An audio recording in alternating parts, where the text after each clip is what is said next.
자, 이제 서론에서 마지막 파트인데 이제 정부간 관계입니다. 지방자치를 인정하고 나면 정부간 관계 또는 분쟁이 일어났을 때 어떻게 조정해야 될지에 대해서 상당히 중요한 문제죠. 자, 영국에서 많이 논의된 건데요. 첫 번째, 라이트라는 학자는 분리번영입니다. 라이트 학자는 분리번영은 이원적 모형이죠. 이원적 모형. 되게 특이하죠. 그죠? 연방정부하고 지방정부는 서로 완전히 분리되어 있지만 주정부하고 지방정부 사이에는 상당히 예속적이에요. 연방정부와 주정부는 상당히 분리되어 있고 지방정부와 주정부는 종속되어 있는 서로 다르게 인식하는 거죠.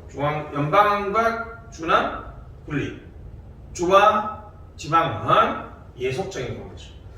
포괄권이나 이렇게 지방정부가 주정부에 포함되어 있고 주정부는 연방정부에 포함되어 있으니까 상하관계죠. 그죠? 상하관계. 딜런의 법칙 아시죠? 지방정부는 주정부가 만든 피조물이다. 언제든지 없앨 수 있다는 거죠.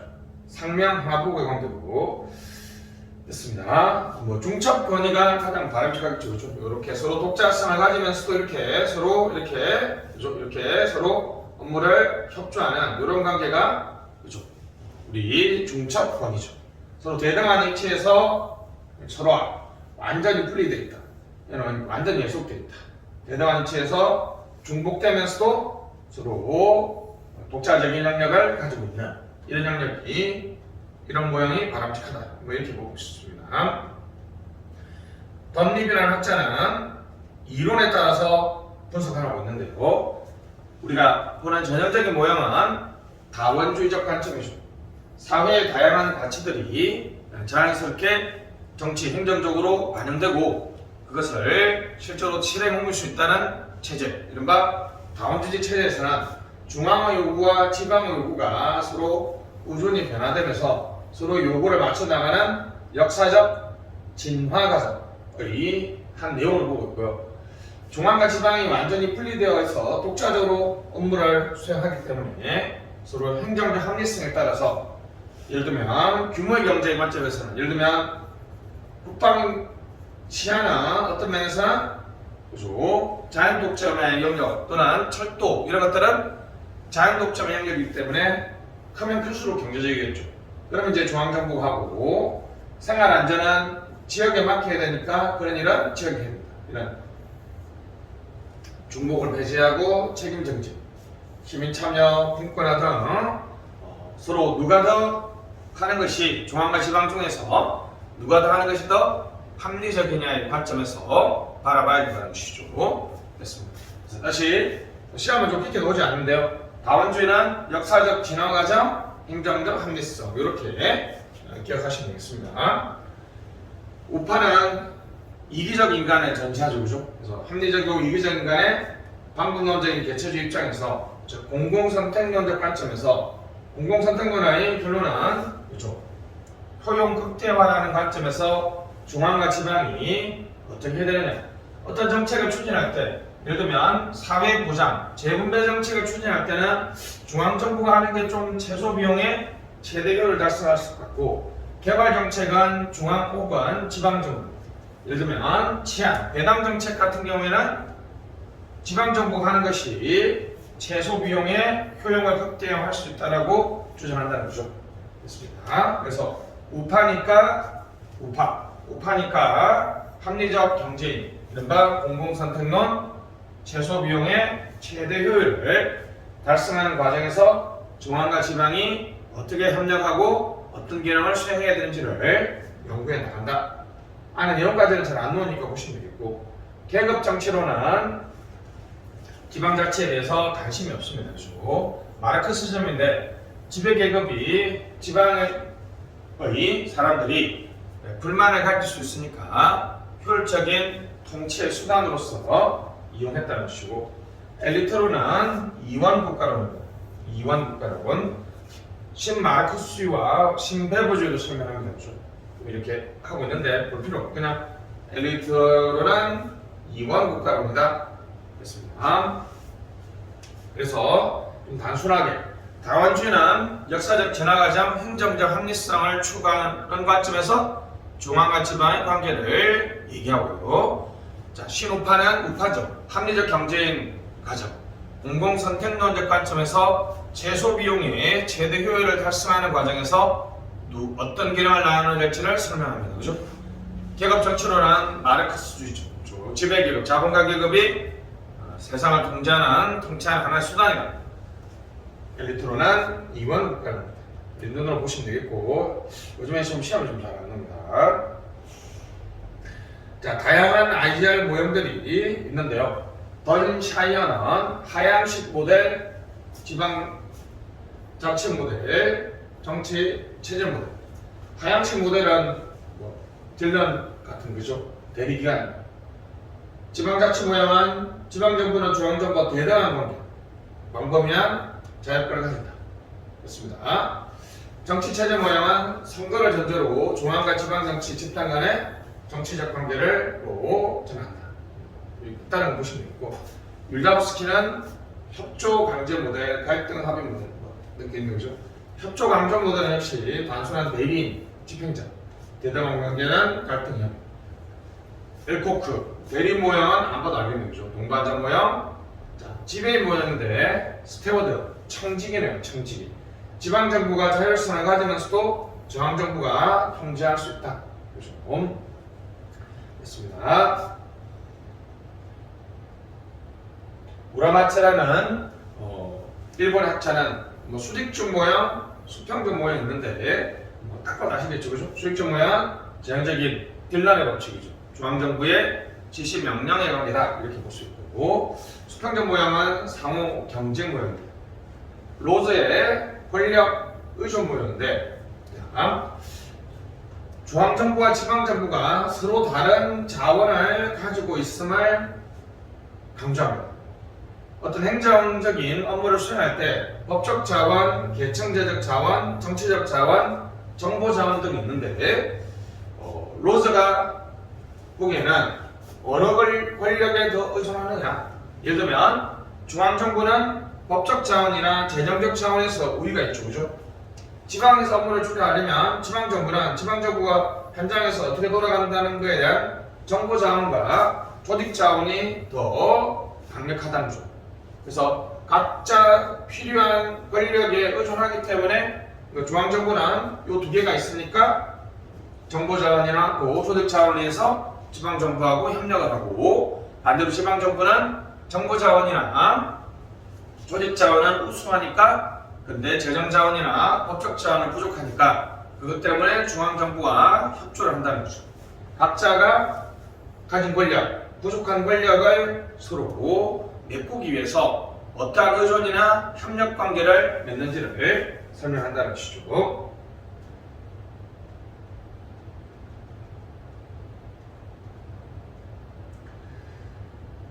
세상이 참 행복하면 좋겠죠, 그죠? 그러나 지방자치를 인정하자 또는 시행하자 그러면 중앙과 지방 또는 지방과 지방정부 사이에 어떤 관계를 맺어야 될까? IGR이라는 새로운 학문 분야가 등장했다 그랬죠. 수직적 모형이냐, 수평적 모형이냐, 대리 모형이냐, 동반자 모형이냐 뭐 이런 거 봤는데요. 자, 근데 이 관계 논의에서 가장 중요한 것은 분쟁이죠. 서로 이제 분쟁은 이렇게 정리할 수 있죠, 그죠? 중앙행정기관하고 지방자치단체, 지단이라고 쓰겠습니다, 그죠? 지단하고 싸울 수도 있고, 지단하고 지방자치단체가 싸울 수도 있죠. 됐습니다. 각자 분쟁이 발생했을 때 어떻게 해결해야 될지가 상당히 중요하죠. 우리가 환경 문제에 관해서는 환경분쟁 조정위원회가 있습니다, 그죠? 헌법재판소의 권한쟁의를 할 수 있고요. 행정협의조정위원회자 별표 국무총리 소속. 다시 뭐라고요? 행정협의조정위원회는 국무총리 소속입니다. 중앙과 지방자치단체 사이의 분쟁 조정입니다. 이거는 이제 구속력이 없습니다. 행정협의조정위원회는 구속력이 없다는 거 잊지 마시고 이제 중앙분쟁조정위원회와 지방분쟁조정위원회가 있는데요. 요거의 차이는 뭐냐면 여기 있습니다. 그래서 이제 지방자치단체와 지방자치단체가 싸우는데 예를 들면 경기도와 서울이 업무에 관해서 서로 갈등할 수는 있습니다. 자, 경기도 내에서 똑같은데요. 서울시 내에서 서초구와 강남구가 싸울 수도 있습니다. 그죠? 있습니다. 그래서 자, 근데 또 이렇게 싸울 수도 있죠. 그죠? 이렇게 서초구와 경기도가 이렇게 분쟁을 일으킬 수 있습니다. 그죠? 있습니다. 중앙분쟁조정위원회는 광역자치단체 사이의 분쟁조정은 중앙분쟁조정위원회가 합니다. 그리고 동일 광역자치단체 내에서 기초자치단체 사이의 분쟁조정은 지방분쟁조정위원회. 이건 이제 서울시에 있겠죠. 그죠? 지방분쟁위 이거고요. 당연히 경기도와 서울이 싸우면 이거는 해남에 있는 행정안전부에 있는 중앙분쟁위가 합니다. 근데 행정안전부하고 경기도가 싸울 수도 있죠. 그죠?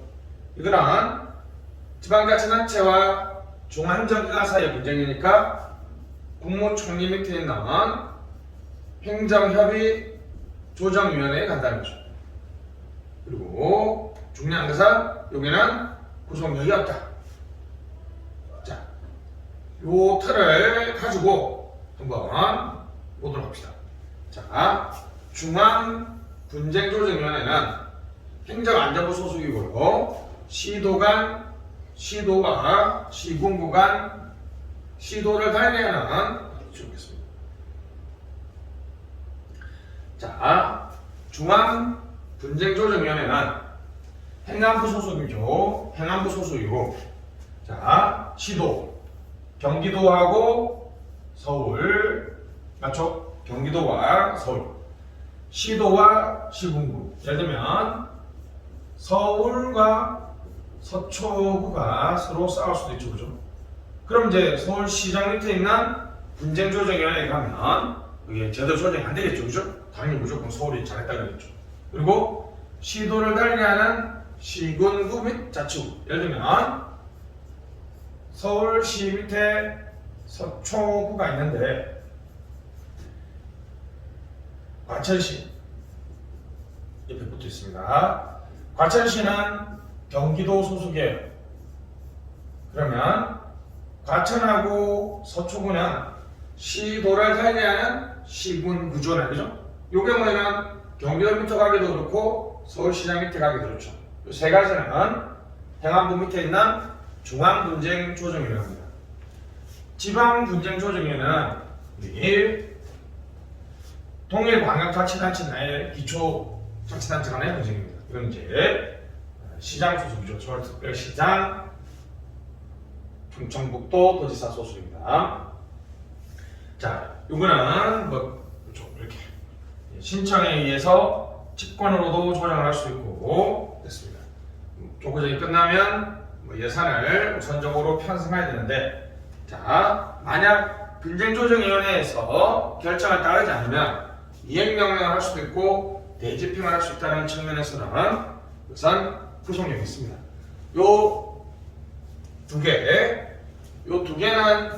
구속력이 있지만 국무총리 밑에 있는 행정협의 조정회의에서는 구속력이 없다는 거 잊지 마시고 좀. 자, 한국의 지방자치의 역사가 있습니다. 자, 1공화국 때는 1949년 지방자치법이 공포돼서 그렇죠? 일부 지역에서 이제 선거를 했습니다. 2공화국 때는 이제 선거를 했는데 우리 주민자치형 이 법적 근거를 마련했는데 그렇죠? 1961년 군사쿠데타가 일어나고 3공화국이 출범하면서 임시적으로 치법을 만들어가지고 지방의회를 해산해버렸고요. 유신체제에서는 조국 통일이 이루어질 때까지 구성하지 않는다 해서 지방자치를 안 하려고 했고 5공화국에는 재정 자립도를 감안해서 하겠다고 했는데 실제로 시행하지 않았죠. 그러다가 이제 지방의회 선거를 91년 노태우 대통령 시절에 88년부터 93년까지입니다. 그죠? 2월 25일까지죠. 김영삼 정부는 93년 2월 25일부터 98년 2월 25일까지입니다. 김영삼 정부에서 95년 민선 지방자치단체장 선거를 하면서 이제 본격적으로 지방자치가 시작되고 중앙의 것을 지방으로 위임한 권한은 여전히 보유하고 있는 상태에서 집행에 대해서만 맡기는 거라면 이양은 권한과 집행에 관한 것들을 모두 다 넘기는 겁니다. 그죠? 지방 이양. 그래서 김대중 정부는 98년부터 03년까지 보죠. 이양 추진위원회를 만들었고요. 노무현 정부에서는 지방 분권 정부 혁신 지방 분권위원회 만들었습니다. 됐죠? 그 다음에 이명박 정부는 03년부터 08년까지고요. 08년부터 2013년까지죠. 이명박 정부는 촉진위원회. 박근혜 정부는 2013년부터 2017년까지죠. 문재인 정부는 2017년 5월 10일부터 22년 5월 10일까지입니다. 그죠? 됐습니다. 그래서 발전위원회였고요. 자치분권위원회는 문재인 정부입니다. 그죠? 순서가 뭐니까 양준혁 선수 아시죠? 좀 촉발해야 된다. 그래서 양준혁 선수가 촉발해야 된다. 양준혁 선수 촉발군. 그래서 주는 아무것도 아니고요. 이양위원회, 정부 혁신 지방분권위원회, 지방분권 촉진위원회, 지방국전 발전위원회, 자치분권위원회. 다음 정부에서 뭐가 또 등장할지 모르겠죠. 양준혁 선수가 촉발해야 된다. 양준혁 촉발분. 이렇게 기억해 주시면 좋겠습니다.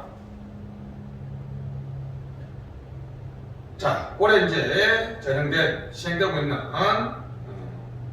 지방자치 개편에 지방분권법이 엄청 바뀌었죠, 그죠? 이제 이전에 바뀐 거 보면 우리가 방금 같은 대통령 소속의 자치분권위원회 만드는 거, 보충성 기초우선의 원칙이죠, 그죠? 먼저 해보고 안 되면 광역자치단체가 해보고 안 되면 기초자치단체가 개입한다는 거죠. 중대사무 위주로 포괄적으로 배분해야 된다. 한 번에 일괄이양 해야 된다. 행정재정적 지원해야 된다. 원칙적으로 지방 기관임 사무를 폐지했다는 것이죠. 그다음 이제 차등분권을 실시할 수 있도록 했고요. 자치경찰제도 광역시 단위로 광역자치단체 단위로 하고 있고, 특별지방행정기관 정비하고 웬만하면 국세를 지방세로 전환을 하고 있습니다. 개편 방안이 있는데 넘어가시고, 주민자치회 같은 것들을 도입하려고 했는데 공식적인 명칭은 지방자치법에 들어가지 않았지만 정책 결정과 집행 과정에서 주민 참여를 확대해야 된다는 조항을 삽입함으로써 주민 참여의 가능성을 열어놨습니다. 자, 2022년 1년 1월 1일부터 시행되고 있는 것처럼 일괄 이양법 약 400개의 사무를 한 번에 이양하도록 하고 있고요. 소방직이 국가직으로 전환됐다는 얘기는 잘 아실 거고요. 2022년 1월달에 시행되고 있는 새로운 법안 이제 주민자치 권리를 규정했고, 자, 주민생활 정책 결정이나 집행 과정에서 참여할 수 있는 권리를 신설했습니다. 자, 이제 조례안을 이제 의회에 직접 제출하고요. 1년 안에 처리하도록 하고 있습니다. 예전에는 조례 발안을 우리 좀 특이하게 했는데, 이제 자 800만원 200분의 1 이상으로 이하로 정하는 조례 범위 내에서, 그렇죠? 됐습니다. 800만 미만은 150분의 1. 자, 100만 이상은 특례시죠. 150분의 1 이하. 자, 50만, 100만 우리 100분의 1. 10만, 50만은 70분의 1. 5만, 10만은 50분의 1. 5만 이하는 20분의 1. 됐습니다. 그래서 20분의 1, 50분의 1, 70분의 1, 100분의 1, 150분의 1, 200분의 1. 나중에 이제 외워야 되겠죠, 그죠? 주민감사청구는 500, 300, 200이었는데 300, 200, 150으로 바뀌었고요. 18세로 다 통일되었습니다. 그렇죠? 주민자치를 구체화했고, 그 다음에 이제 기관 구성 선택권을 보장했습니다. 근데 이제 주민자치에 관한 공식 명칭은 지방자치법에는 없습니다. 됐습니다. 자, 그 다음에 뭐 사무배분 아까 했던 보충성, 중복배제, 포괄배분 이런 거 봤고요. 그 다음에 특정 분야에 전담할 수 있는 부단체장을 500만 이상의 자치단체에는 2명입니다. 그죠? 시도입니다. 시도. 시군구가 아니라 시도에는 특별한 지역이나 분야를 전담할 수 있는 부단체장을 1명을 설치할 수 있도록 했고요. 500만 이상은 2명이라는 것이죠. 인구 100만 이상은 이제 특례시 5개의 특례시겠죠. 그죠? 자, 옛날부터 문제됐던 시도의 직원들의 임용권을 옛날에는 시도지사가 가지고 있었는데, 이제 임용권을 시도의회 의장에게 부여했고, 지방의회에 정책 지원 전문 인력을 만들도록 하고, 조례도 자율성을 좀 부여했습니다. 그 다음 정보공개 플랫폼은 행정안전부 장관이 운영하고요. 통합 균형적인 서비스 제공해야 된다. 보충적으로 회의해야 된다. 특히 이제 지방의회 겸직 금지가 좀 불명했는데 겸직 금지 조항을 확실하게 했고요. 윤리특위를 의무화했습니다. 지방의원들 자격심사하고, 그죠? 이런 것들이죠. 중앙지방협력회의는 지난 시간에 봤고요. 분쟁이 매립지에 관한 기존에 이제 어디에 속할고 명칭은 어떻게 하고 이런 거 근거 조항이 없었는데 이제 근거 조항을 마련했고요. 경계 조정도 빨리 할 수 있도록 했습니다. 그죠? 단체장 인수위원회가 만들어졌다는 것이고, 앞에 강했죠. 행정협의회를 만들 때 옛날에는 의결을 거쳐야 되는데 이제는 보고만 하면 된다는 것이죠. 그죠? 자, 조례 발의했죠. 이제 18세로 낮췄고, 옛날에는 자치단체장에게 조례안을 청구했는데 이제는 지방의회에게 직접 한다는 것이고 1년 안에 처리해야 됩니다. 그렇죠? 꼭 제대로 안 해도 되는 거 아시죠? 지방협력회의 만들었다는 것이고, 자, 그래서 시도의회의 인사권은 지방의회 의장에게 했고, 지방공무원 교육훈련법 개정을 통해서 교육훈련을 시키도록 하고 있습니다. 그렇죠? 자, 여기까지가 이제 지방행정 서론 파트였고요. 다음 시간에는 이제 지방행정에서의 자치권을 하나하나씩 보도록 하겠습니다. 수고하셨습니다. 안녕.